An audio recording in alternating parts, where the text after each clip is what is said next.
Okay, well now I do want to go ahead and add to this tutorial everything about images, and what I'm going to do is I'm going to go ahead and add an image to this paragraph. And to do that, I'm going to go and put my cursor exactly where I want my image to be at, and I'm going to go to the menu Insert, and you can also go to your panel Insert over here and select Common Ones, and over here you got your images. And okay, let's say that we don't know right now what we want to do, what exact image. It has not been picked, so I can go ahead and do my image placeholder, and I'm gonna tell it to be 100 by 100, and this is in pixels, and the color really doesn't matter, but I could pick a color for my placeholder. Now, alternate text is very important. However, at this point I don't think we exactly know what it needs to be.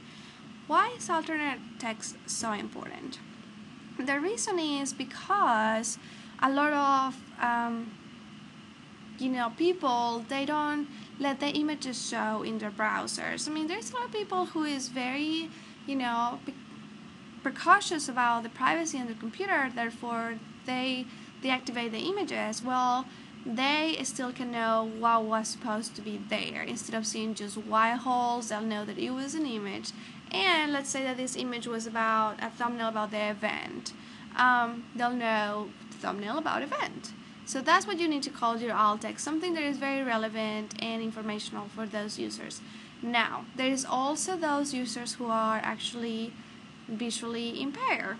So they buy or they purchase softwares that read their websites for them, and those websites read the alt text instead of actually reading the image. There's absolutely no way for those softwares to know what's in there unless you have an alternate text. Okay, so I have placed an image placeholder, and I don't like the size. I can resize it in here, for instance, but you know what, I don't want it 182, but it's kind of complex to catch it right at 180, so I can always go to the properties and just type it. What about that? Click enter, and there we go. There it is. Now let's see what else we can do in the properties panel. We can, well, this part, the ID, that's for the styling cascade style sheet, so I'm gonna jump it. I can go ahead and define it here. What do I want? So why don't I go ahead and add some files into that folder, and let's run a search for JPEGs and see what we find. Oh, I think my computer has been stuck. So let's do desktop, journal. We don't want that.